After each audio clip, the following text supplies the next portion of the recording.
Hey guys, how's it going? My name is Adam. Today I'm going to show you how to find and copy a link on Twitch. So first of all, as you can see right here, this is like the interface of the app. Just go ahead and click on your stream, and basically what you're going to do, you're going to just go ahead and enter your stream.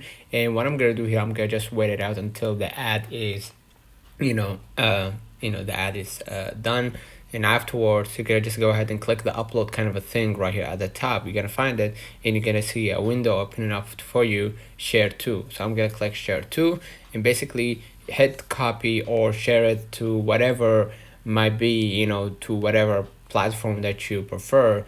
In my case, I'm gonna just copy it, and basically that's it. And if you want to do the same thing on another stream, you could just go ahead and close this one. You just go ahead and enter the stream, for example, and what you're gonna do, you're gonna just click the upload kind of a button right here. All right, basically you get to see same thing, click share to, and that's gonna open up like a window for you.